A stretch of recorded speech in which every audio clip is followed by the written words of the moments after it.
Welcome to video lecture series on strength of material. In this lecture, we will start with a new topic, that is analysis of bar for varying section, or we can also say deformation of bars with varying section. Also deformation of bar with varying materials also, right? So let us see these sections. There are three sections given: section 1, section 2 and section 3. Section 1 has length L1, section 2 has length L2, whereas section 3 has length L3. Similarly, diameter, or if it is square bar, area, and if it is circular bar, then diameter.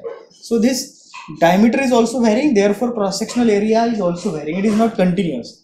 The numericals what we have seen earlier, in that case from start to end the section was same, right? But in this case the section is varying.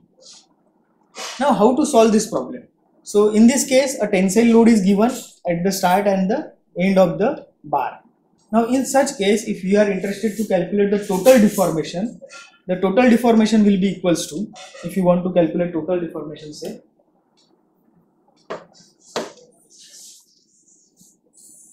this is length of bar, and for example if it is elongated by amount say del L, this is total elongation of the bar. So this total elongation can be calculated by, अगर ये section का del L1 elongation है, ये section का del L2 elongation है, और ये section का del L3 elongation है, तो हम कह सकते हैं कि del L is equals to del L1 plus del L2 plus del L3. ठीक है, तो ये फॉर्मूला आपको याद रखना है. कितने भी नंबर्स हो सकते हैं इसमें, 4, 5, 6 एनी नंबर्स. तो सभी इसकी अगर अलग अलग इसकी अगर आप एडिशन करोगे तो फिर आपको कंबाइनली कितना उसमें डिफॉर्मेशन हुआ, एलोंगेशन हुआ, वो पता चल जाएगा. ठीक है, अभी हम कुछ आगे करके देखते हैं. तो अगर मुझे स्ट्रेस निकालना है पहले सेक्शन का, तो स्ट्रेस कैसे निकालूंगा मैं? मुझे पता है sigma 1 is equals to P upon A1. Now here remember P is constant for all, सबके लिए P कांस्टेंट है. Sigma 1 is equals to P upon A1. अब सिग्मा 2 कैसे कैलकुलेट करोगे? Stresses in section 2. Similarly P upon A2, क्योंकि उसका area अलग है. और अगर हमें सिग्मा 3 कैलकुलेट करना है तो P अपॉन A3. गुड, तो आपने सिग्मा 1, सिग्मा 2 और सिग्मा 3 कैलकुलेट कर लिया आपने. ठीक है, अगर मुझे डेल L1 कैलकुलेट करना है तो फॉर्मूला क्या रहता है डिफॉर्मेशन का? PL upon E, right? So P तो कांस्टेंट रहेगा, L1 अपॉन A1 E1. ठीक है, अब ये E क्या रहता है ये मैं आपको बाद में बताता हूँ. ठीक है, अब डेल L2 यानी सेक्शन, ये सेक्शन में कितना एलोंगेशन होगा वो अगर हमें कैलकुलेट करना है तो P L2 A2 E2. और अगर हमें डेल L3 कैलकुलेट करना है तो P L3 A3 then E3, right? अब ये E जो रहता है, E is known as modulus of elasticity, and modulus of elasticity for different material is different. So for example, if this is made up of say copper, this is made up of say steel, and this is made up of let us say wood or timber, right? So modulus of elasticity for this one will be different. E1 is not equals to E2 is not equals to E3. ऐसा क्यों? क्योंकि सभी section के material अलग अलग है. और अगर ये सभी सेक्शन के मटेरियल सेम है तो क्या कैसे लिखेंगे हम? E1 is equals to E2 is equals to E3. Got it? अगर ये सभी स्टील से बने in that case E1 is equals to E2 is equals to E3.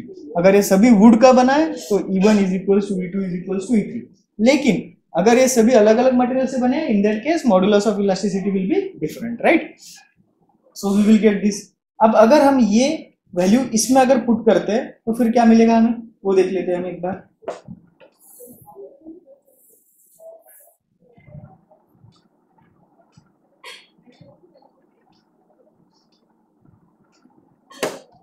Okay, so del L is equals to del L1 plus del L2. so del L1 कितना है?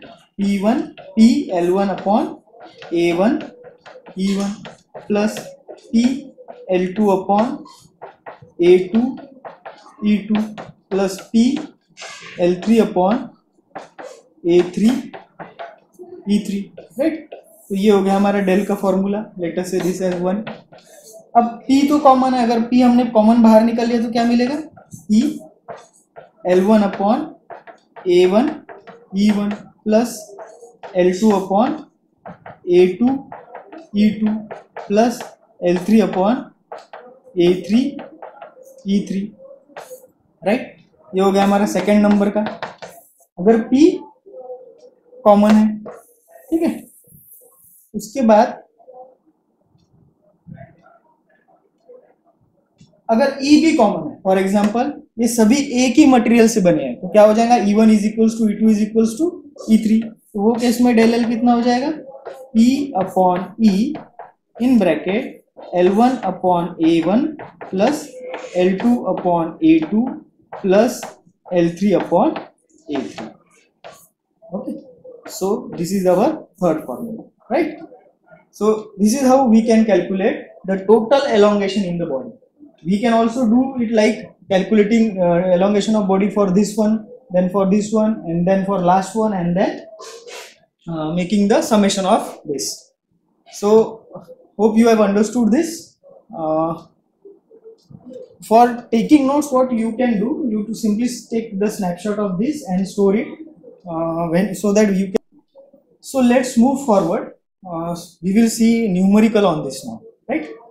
So in this numerical, it is required to calculate elongation of bar. So first here I will write down to find first. Okay. So let us start with to find first. What is required to calculate, del L. अभी हमें पता है del L is equals to del L1 plus del L2 plus del L3, यानी हमें del L1, del L2 और del L3 calculate करना है, ठीक है। फॉर एक्शियल पुल यानी क्या रहेगा, एलोंगेशन रहेगा, right. Axial pull of 40 kilo newton, यानी लोड दिया है, कितने का दिया है, 40 kilo newton, means 40 into 10⁻³ Newton.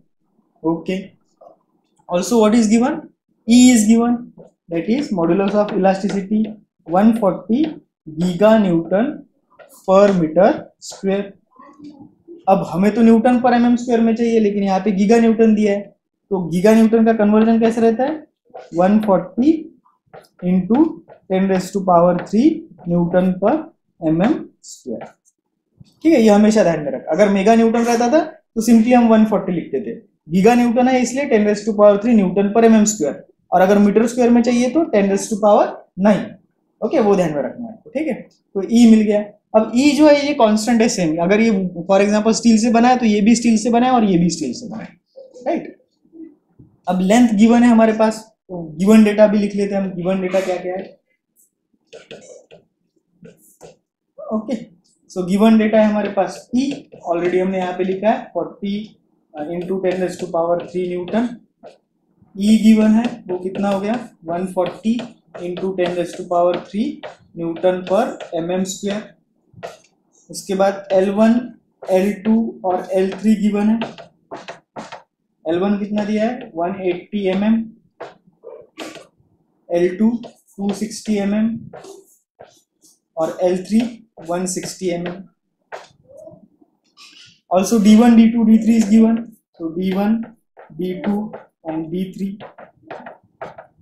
What about D1? 30 mm, D2 20 mm and D3 40 mm. Right? So given data is noted down.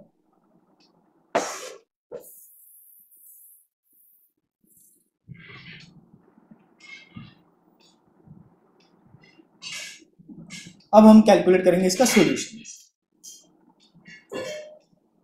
तो सॉल्यूशन के लिए हम सबसे पहले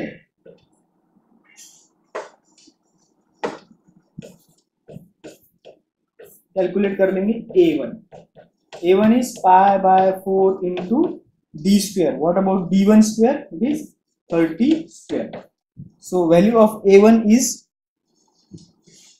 706.85 mm square.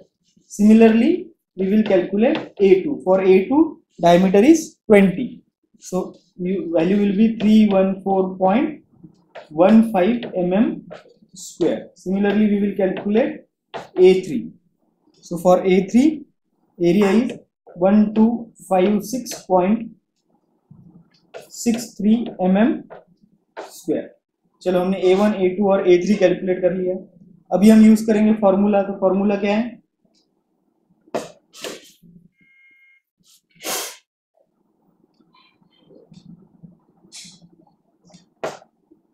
फॉर्मूला है del L is equals to del L1 plus del L2 plus del L3। Similarly, it can be written as del L is equals to P by E, because P और E common है, L1 upon A1 plus L2 upon A2 plus L3 upon A3, right? So put the values. What about P? 40 into 10 raised to power 3. What about E? 140 into 10 raised to power 3. What about L1? L1 is 180 divided by A1, 706.85 plus. What about L2? L2 is 260 divided by A2. Value of A2 is 314.15 plus. Then L3 160. What about A3? 1256.63. After solving it, you will get value of del L. So value of del L is 0.3456 mm. This is the total extension in bar. इसका और इसका, ये तीनों का मिला के total कितना हुआ। अगर आपको पूछा कि सिर्फ 1 का कितना है तो कैसे कैलकुलेट करोगे? अगर सिर्फ मुझे इसका कैलकुलेट करना है तो PL1 upon A1E। Okay, P की वैल्यू आपको पता है, L1 की वैल्यू पता है, A1 की वैल्यू पता है और E की वैल्यू पता है। सिमिलरली सिर्फ इसका कैलकुलेट करना है तो PL2 अपॉन A2E, और अगर इसका कैलकुलेट करना है तो PL3 अपॉन A3E, और अगर टोटल कैलकुलेट करना है तो this plus this plus this करना है। अभी हमने कैलकुलेशन इजी करने के लिए क्या किया कि P कॉमन था और E कॉमन था, इसलिए P और E को हमने बाहर निकाल लिया, right? So our final answer is 0.3456 mm and this is elongation not compression, because अगर यही लोड ऐसे रहते थे, कॉम्प्रेसिव लोड रहते थे, तो क्या होता था? एलोंगेशन नहीं होता था, ये केस में शॉर्टनिंग होती थी उसकी, राइट? कॉम्प्रेशन होता था उसमें।